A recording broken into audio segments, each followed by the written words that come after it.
Oke, Assalamualaikum warahmatullahi wabarakatuh, sahabat Nakoy. Sekarang saya lagi bersama dengan istri saya tercinta, Bunda Dewi, yang merupakan juga penulis buku Bahagia Tanpa Syarat, dan juga buku Seven Awareness of Excellent Parenting.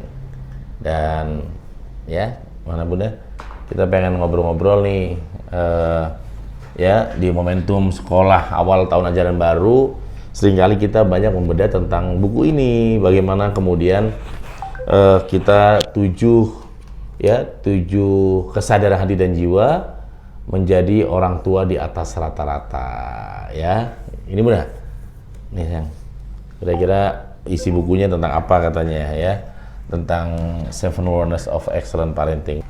Buku Seven Awareness of Excellent Parenting ini diawali latar belakang ceritanya itu memang kami memiliki anak kembar, yaitu Zara dan Ziva.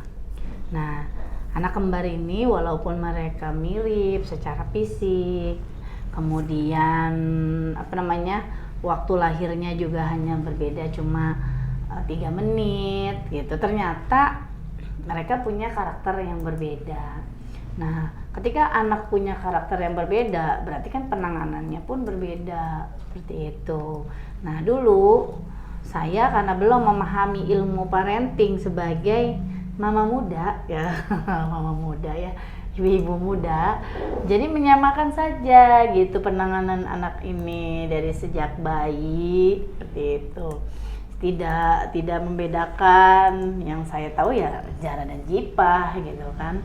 Saya belum memahami penanganan pola karakter anak yang berbeda. Nah, ternyata Zara Ziva ini walaupun lahirnya sama, kemudian lahir secara identik dari rahim saya, ternyata cara menangani dan mengolah anak ini berbeda, seperti itu. Mereka punya sifat yang berbeda, punya temperamen yang berbeda, karakter yang berbeda, seperti itu. Nah, terkadang kita sebagai orang tua itu menangani anak dengan yang sama gitu. Anak yang kembar saja yang lahir secara identik dalam satu kurun waktu ya, selama 9 bulan saya mengandung di dalam rahim saya, itu ternyata temperamennya berbeda. Nah, apalagi bagi kita orang tua yang memang anak berbeda usia gitu. Terkadang cara menangani anak kita sama saja.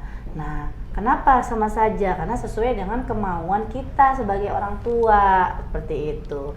Kita tidak masuk ke dunia anak. Apa sih yang diinginkan oleh anak kita? Anak kita ini seperti apa sih, gitu kan?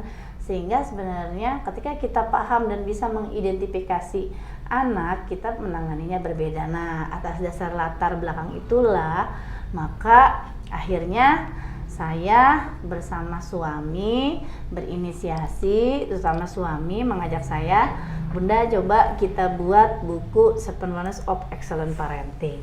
Kemudian saya bilang, kan saya bukan seperti ayah yang pintar membuat dan menulis buku gitu kan. Nggak apa-apa kan, kamu sifatnya sharing apa yang dialami pada saat menangani Zara Ziva, membesarkan Zara Ziva. Nah, Excellent Parenting ini kan waktu ada ini sekitar 2 tahun yang lalu. Jadi karena usia Zara Ziva 17, pada saat usia Zara Ziva umur 14-15 tahun. Nah, disitulah ketika kalau sekadar sharing bagaimana saya menangani pola didik saya dalam membesarkan Zara Ziva, ya oke lah kalau gitu, seperti itu.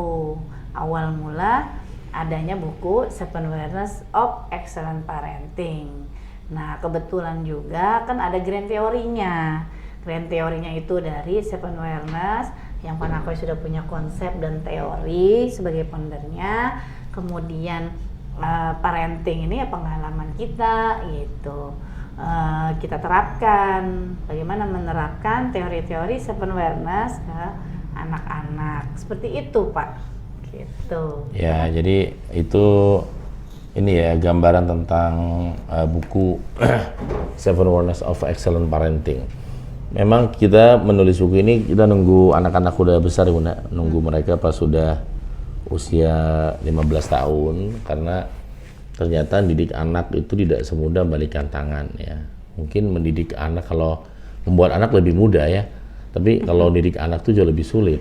Prosesnya Bagaimana dia menjadi yang terbaik, menjadi anak yang sesuai harapan mereka sendiri dan orang tua ya. Maka buku ini saya tulis 7 kesadaran hati dan jiwa menjadi orang tua di atas rata-rata. Itu tema besarnya, dari 7 kesadaran hati dan jiwa menjadi orang tua di atas rata-rata. Jadi ada di buku ini diambil dari teori Seven Warnings ya. Ada saya tulis buku ini pertama 7 kesalahan orang tua dalam mendidik anak. Kemudian ada solusi 7 cara ajaib mendidik anak menurut Seven Awareness. Misalkan solusinya ada awareness of thinking, awareness of silence, awareness of success, awareness of soul, awareness of wisdom, awareness of vision, awareness of surrender. Itu 7 kesadarannya. Masalahnya banyak, salah satunya adalah membanding-bandingkan anak.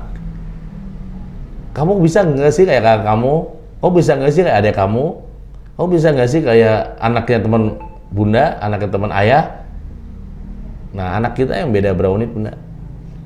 3 menit.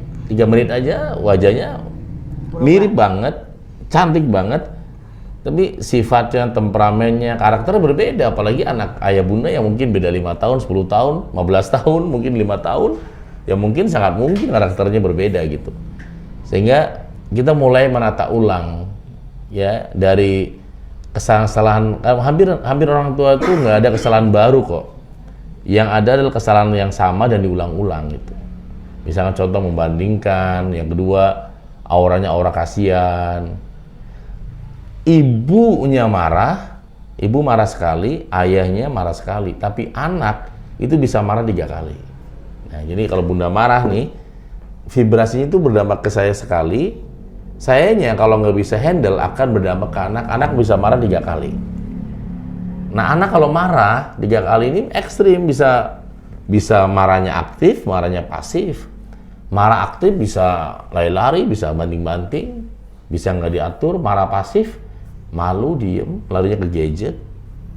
Kalau ibunya dia tenang, suami tenang, anak lebih tenang 3 kali. Itu tentang teori vibrasi.